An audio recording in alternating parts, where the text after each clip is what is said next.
جو برا پڑوسی ہے، برا معاملہ کرنے والا، اس کے بارے میں وعیدیں بھی احادیث میں بہت آئی ہیں۔ حدیث کے اندر رحمت للعالمین سرکار دو عالم صلی اللہ علیہ وسلم نے ارشاد فرمایا، ملعون من یؤذی جارہ، جو اپنے پڑوسی کو تکلیف پہنچائے وہ ملعون ہوتا ہے، اس کے اوپر اللہ کی لعنت ہوتی ہے۔ پڑوسی کو تکلیف پہنچانا اللہ کو پسند نہیں۔ آقا صلی اللہ علیہ وسلم کو ارشاد فرمایا گیا، بلکہ بتایا گیا کہ یا رسول اللہ صلی اللہ علیہ وسلم، فلانۃ تقوم باللیل وتصوم النہار وتؤذی جیرانہا بلسانہا، کہ ایک عورت ہے فلاں، سارا دن نمازیں پڑھتی ہے، سارا دن روزہ رکھتی ہے اور ساری رات نمازیں پڑھتی ہے، دن میں روزے دار ہے، رات کو تہجد گزار ہے، لیکن اپنی زبان سے اپنے پڑوسی کو تکلیف پہنچاتی ہے۔ آقا نے فرمایا ہی من اہل النار، وہ جہنم میں جائے گی۔ تو پڑوس کو تکلیف پہنچانا، خالی مسجد میں نماز پڑھ لینے سے جنت نہیں ملے گی، پڑوسی کا بھی خیال کرنا پڑے گا۔ اور ایک حدیث کے اندر آتا ہے من اشراط الساعہ، قیامت کی نشانیوں میں سے یہ ہے کہ سوء الجوار، پڑوسی برے ہوں گے اور رشتہ داریوں کو توڑا جائے گا۔ کہا جب یہ دو نشانیاں دیکھو نا، قیامت کے قریب کی علامت ہو گئی کہ برے پڑوسی ہوں گے اور رشتہ داری کو توڑنے والے لوگ ہوں گے۔ اور آج جس زمانے میں ہم وقت گزار رہے ہیں، یہ وہ وقت آ چکا ہے، ہم اپنے آنکھوں سے ان نشانیوں کو دیکھ رہے ہیں۔ اور ایک حدیث کے اندر آتا ہے ان اللہ عز وجل یحب الرجل لہ الجار السوء، اللہ تعالیٰ اس شخص کو پسند فرماتے ہیں جس کا پڑوسی برا ہو، وہ اس کو تکلیف پہنچائے اور یہ اس تکلیف کے اوپر صبر کرے۔ اللہ تعالیٰ اس بندے سے محبت فرماتے ہیں کہ اس کا پڑوسی اس کو تکلیف پہنچائے اور یہ تکلیف کے اوپر اللہ کی رضا کے لیے صبر کرے، اللہ کا محبوب بن جائے گا۔ پتہ نہیں ہماری نماز روزے اللہ کا محبوب بنائے نہ بنائے، پڑوس کی تکلیف کے اوپر ہم اللہ کے محبوب بن سکتے ہیں، کیونکہ کوئی گارنٹی زمان نبوت سے مل رہی ہے۔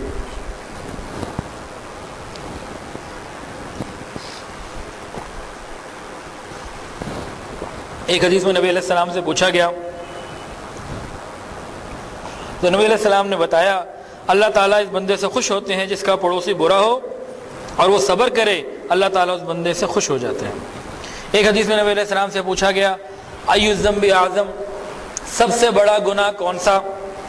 اے اللہ کے حبیب، سب سے بڑی اللہ کی نافرمانی کون سی؟ فرمایا کہ تم اللہ تعالیٰ کے ساتھ کسی کو شریک بناؤ جبکہ اس نے تمہیں پیدا کیا، یعنی خدا کے ساتھ کسی کو شریک کرنا، یہ سب سے بڑا گناہ۔ پھر پوچھا گیا قلت ثم ای، اس کے بعد سب سے بڑا گناہ کون سا؟ فرمایا کہ انسان اس وجہ سے اولاد کو قتل کر دے کہ اس کو کھلائے گا پلائے گا کہاں سے؟ پیدا کرنے والا اللہ ہے، کھلانے والا بھی اللہ ہے۔ پھر پوچھا گیا قلت ثم ای، اس کے بعد کون سا بڑا گناہ ہے؟ تو فرمایا ان تزانی بحلیلۃ جارک، کہ تم پڑوسن کے ساتھ زنا کرو۔ اس کو شرک کے ساتھ ملایا گیا، قتل کے ساتھ ملایا گیا، اتنا بڑا گناہ ہے یہ۔ عبداللہ ابن عمر رضی اللہ عنہ ارشاد فرماتے ہیں کہ کچھ بندے ایسے ہیں جو بلا حساب جہنم میں جائیں گے۔ بلا حساب جنت والے تو سب کو معلوم ہے، سنے ہیں بہت دفعہ۔ اب بلا حساب جہنم میں جانے والے بھی سن لیجئے۔ ہاں، توبہ کر لے انسان تو موقع ہے، ابھی بھی توبہ کر لیں، موت سے پہلے جس نے توبہ کر لی سارے معاملہ صاف ہو جائے گا۔ لیکن توبہ نہ کی تو ان گناہوں کی وجہ سے بلا حساب جہنم۔ وہ کون سے گناہ ہیں؟ ایک لواطت کرنے والا، دوسرا جانوروں سے بدفعلی کرنے والا، تیسرا مشت زنی کرنے والا، چوتھا عورت سے لواطت کرنے والا، پانچواں ماں اور بیٹی دونوں کو ایک وقت میں ایک نکاح میں، یعنی کہ ایک وقت میں نکاح میں جمع کرنے والا، اور چھٹا پڑوسن کے ساتھ زنا کرنے والا۔ بے حساب جہنم، اللہ یہ کہ توبہ کر لیں۔ سفیان ثوری رحمۃ اللہ علیہ فرماتے تھے کہ 10 باتیں ظلم ہیں، کہ انسان اپنے لیے دعا کرے والدین کو بھول جائے، یہ ظلم ہے۔ قرآن پڑھنا جانتا ہو مگر پورے دن میں 100 آیتیں بھی نہ پڑھے، یہ ظلم ہے۔ مسجد میں داخل ہو اور 2 رکعت تحیۃ المسجد نہ پڑھے، یہ ظلم ہے۔ قبرستان کے پاس سے گزرے اور کچھ پڑھ کر ایصال ثواب نہ کرے، یہ ظلم ہے۔ کسی بستی میں عالم موجود ہو اور لوگ اس سے دین نہ سیکھیں، یہ ظلم ہے۔